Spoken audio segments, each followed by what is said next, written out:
Have you ever wondered if there's a way to build a business or even buy a house based on shared risk and reward instead of just debt and interest? Well, there is. Today, we're diving deep into the world of Musharakah, a powerful Islamic framework for partnership that does exactly that. Welcome to another explainer video on Fiqh for Economists series. We're all about breaking down these big financial ideas into something clear and hopefully really useful for you. So, what's our game plan today? First, we're going to talk about the whole spirit behind partnership. Then we'll get into a crucial difference, owning something together versus actually having a business contract. After that, we'll explore some cool partnerships built on skill and trust, look at how to invest capital together, and finally, bring it all home to see how this works in the real world of modern finance. All right, let's start at the beginning. Before we get into all the mechanics and the rules, let's really understand the why. What's the core philosophy that makes this whole concept tick? The whole thing starts with one key Arabic word, Shari'ah. Literally, it just means mixing or sharing. And honestly, that's the perfect way to think about it. It's all about mixing your assets, whether that's your capital, your skills, or your property, with someone else's in a shared venture. It's all about participation, not just lending and borrowing. And you have to understand, this isn't just some dry financial contract. It has really deep ethical and spiritual roots. There's this powerful divine narration, a hadith qudsi, that frames a partnership as a three-way deal. It's the two partners and God as the third, bringing blessing. But that blessing is conditional. It sticks around only as long as there's trust and honesty. If someone betrays that trust, the blessing is gone. That really elevates the whole idea. Okay, so now that we get the spirit of the thing, let's talk structure. The first and maybe the most important distinction we need to make is the difference between simply owning something together and actively choosing to go into business together. They're not the same thing. This little flowchart here is going to be our map for the next few minutes. As you can see, Shari'ah splits right down the middle into two main branches. Over here, you've got Shari'ah al-Muamalat, which is all about partnership and ownership. And on the other side, Shari'ah al-Uqud, which is contractual partnership. This is the great divide, and understanding it is key. So what's the real difference here? Think about it like this. Shari'ah al-Muamalat, the ownership one, is like you and your sibling inheriting a house from your parents. Boom, you're co-owners. It just happened to you. But Shari'ah al-Uqud, the contractual one, is when you and your siblings sit down and say, hey, let's take this house we own and start a business, maybe an Airbnb. That's a deliberate, active decision to invest together and share profits. One is passive, the other is an active venture.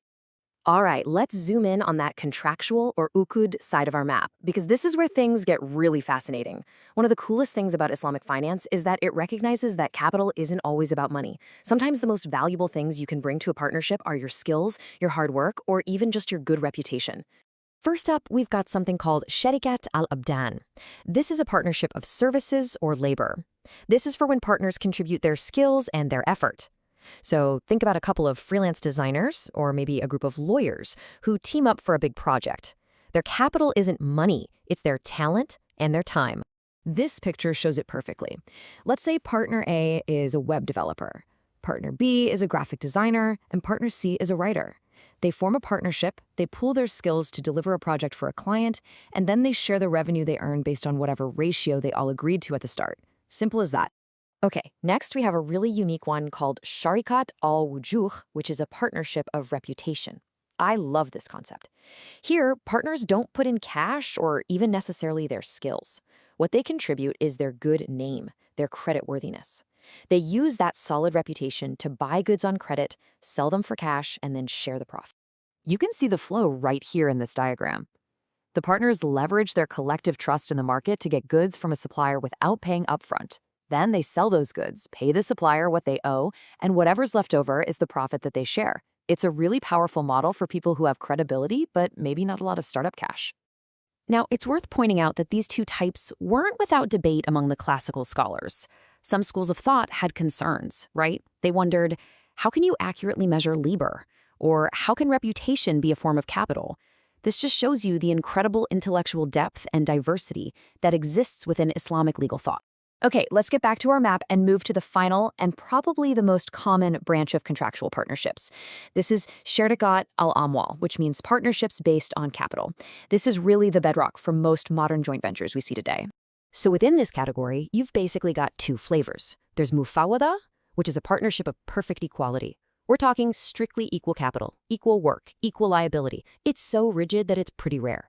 But then you have inan, and this one is all about flexibility. Partners can put in different amounts of capital, and the profit-sharing ratios can be whatever they agree on. This is the model that all the major schools accept, and it's by far the most common one you'll see. Now, let's zero in on the key rules for an inan partnership, because they're really important. The capital has to be clearly defined and actually present. No IOUs. The profit ratio, totally flexible. This is great because you can reward a partner who's doing more of the day-to-day management. But, and this is the absolute crucial point, the loss ratio is not flexible. Any losses must be shared in the exact proportion to the capital each partner invested. This is a core principle of fairness. Your risk is tied directly to your stake. So we've gone through all the theory, but you're probably asking, okay, that's interesting, but how does any of this apply to my life today? Well, let's look at how these classical ideas have been brilliantly adapted to solve a very modern problem, buying a home.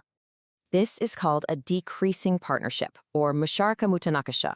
It's an amazing application of that flexible inan partnership. Here's how it works, step by step. 1. You and the bank buy a house together as partners. Let's say the bank owns 90% and you own 10%. 2.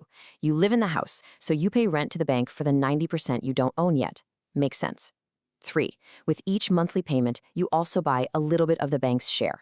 Over time, your ownership stake grows from 10% to 15% to 20%, while the bank's share shrinks. And finally, step 4, you reach full ownership.